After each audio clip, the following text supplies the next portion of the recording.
Hello and welcome. I call the channel the Jungle Nook, and today I'm going to try to do my best to explain soil pH without getting very scientific and keeping it really simple.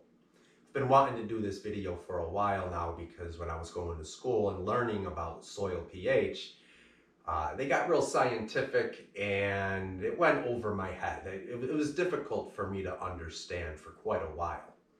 And although soil pH is really important for our plants, when we're talking about potted plants, our house plants, it's really easy to make a soil mix that will have the desired soil pH that also will not fluctuate very much, if any at all. I'm going to talk about all of that in this video. I'm going to explain what soil pH is, how it influences the soil, thus the ability of the plant to have access to nutrients, regardless if they're in the soil or not. And also, if that level should happen to go up or down, how we can real easily adjust that level without removing the soil and repotting it. Now first, I just want to explain the soil pH chart first. If you look at the top of the chart, there's numbers that go across from 1 to 10. 1 being acidic and 10 being alkaline, and neutral soil is classified right in the 6s, but really most plants in general prefer their soil pH to be anywhere in the 6s and 7s. And right below that, if you look, you'll see a list of different nutrients that have a thicker line in certain areas. Where that line's the thickest, that is where that nutrient's easily absorbed into water. And it's the water that absorbs the nutrients, and it's that nutrient-rich water that the plant's absorbing. The plant actually gets the nutrients from the water. So where this line's the thickest, that's where it is the most easily absorbed into water, thus becoming available for your plant. Now, to explain why different soils will have a different pH level, think of it this way. Everything is made out of matter. Your kitchen table, the tires on your car, a tree in the woods, even me and you, we're all made up of matter. And matter is made up of protons. And protons are made up of atoms. All atoms have either a negative or a positive charge. Most things are made up of nearly equal amounts of positive and negatively charged atoms, so most things are neutral. The same with our soil.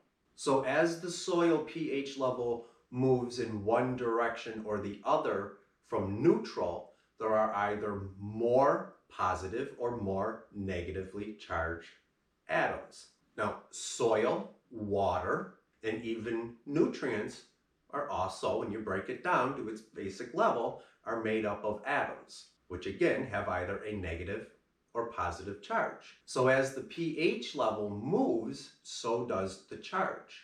And as it moves in one direction or the other, different nutrients are going to be able to be more easily absorbed or not into the water. Depending on the soil pH, certain nutrients are going to bond with and be held onto within the soil stronger, and thus the water's not going to be able to pull the nutrients out, or the soil's actually going to repulse that nutrient, making more of it readily available within the soil.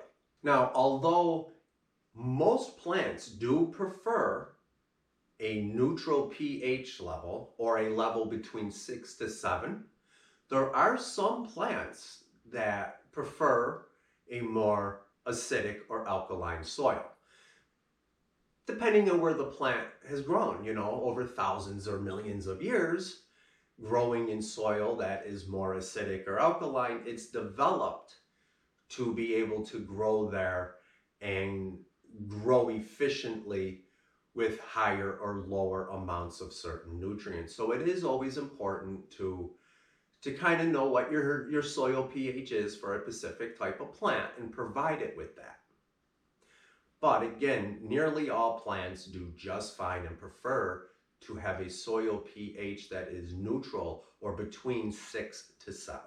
Now let's talk a little bit about how to prepare a potting soil. First, I'm going to talk about preparing a potting soil that is neutral. And to accomplish that, when you're making up a potting mix or you purchase a potting mix, you want it to be composed mostly of peat moss or coco coir, because peat moss and coco coir have a neutral pH level. And peat moss and coco coir take a really long time to break down, so they do maintain a neutral pH level for a long time.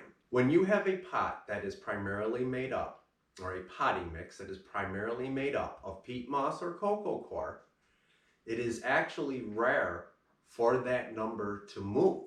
And if it does, it usually moves very slightly, and it takes a long time for it to move. Now, if you have a plant that requires a slightly acidic soil, you can accomplish that by adding really good organics.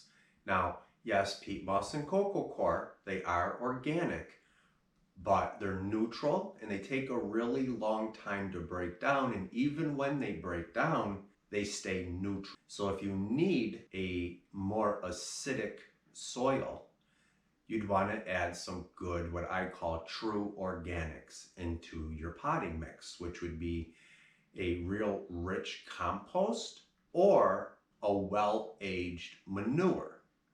And each time you up pot, you're going to want to add more of those types of organics in with the new peat moss or coco coir.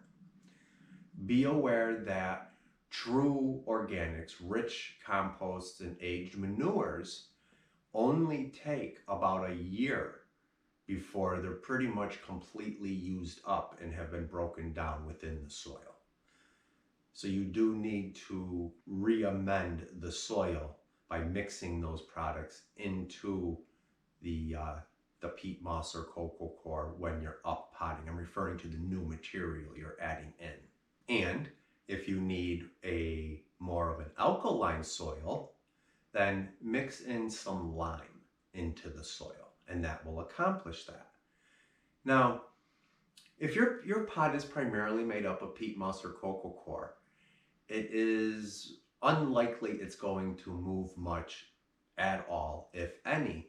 But if it does, again, you can just either add some lime right onto the surface of the soil, or some fresh organics as a top dressing on top of the soil as well to accomplish that. Just to further ensure that your soil is staying neutral, if neutral is what you want, worm castings work great for that. But again, worm castings break down relatively quickly. Each season, I add fresh worm castings as a top dressing to all of my plants, because that will actually help to stabilize and maintain a neutral pH level. It will prevent fluctuations within the soil, prevent fluctuations of your pH level. It will bring it up or down and keep it neutral.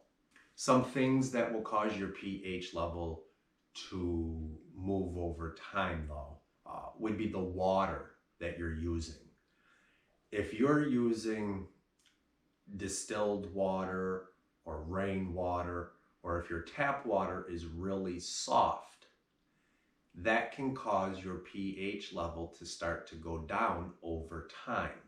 And if you're using really hard water, water that has a lot of carbonates, calcium and magnesium, that can cause your soil the soil pH level to start to go up, to become more alkaline.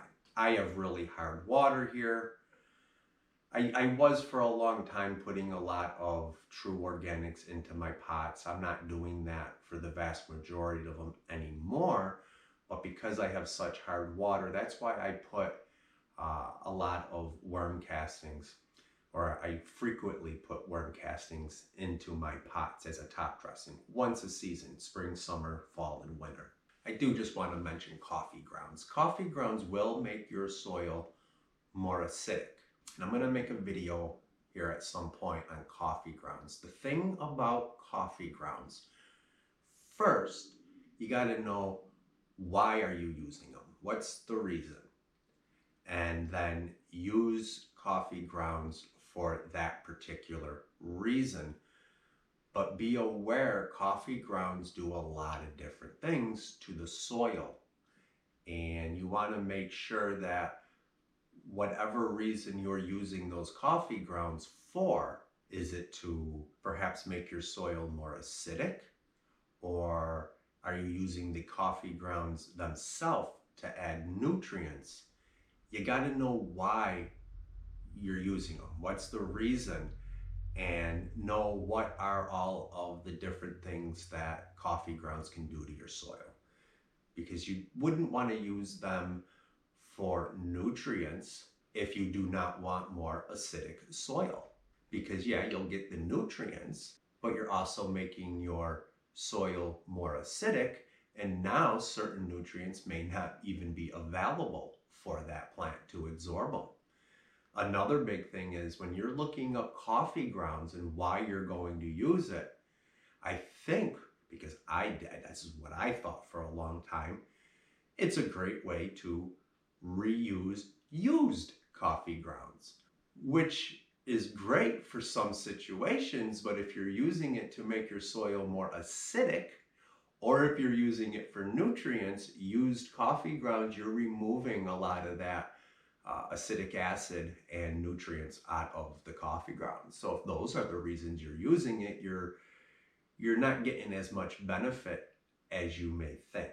But that's for a whole different video. Now, I try to just keep it real simple. There are a lot of other things that I could have talked about regarding soil pH, but to just summarize some of those other things that I did not mention, soil pH, a lot of times you will hear neutral soil referenced as healthy soil.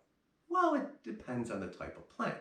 But my interpretation of why they call it healthy soil is because, without getting too deep into it, healthy soil or neutral pH, a neutral pH level, that makes the soil less hospitable to specific diseases and pathogens that live within soil and can affect your plants. It is also really good to make the soil hospitable for certain types of microorganisms which are beneficial for breaking down organics into nutrients. I'm not going to get into all that because I told you, why they call it healthy soil. It's great for helping to reduce certain diseases and pathogens and other things that are harmful or potentially harmful to your plants, as well as beneficial for the microorganisms which are helpful for your plants.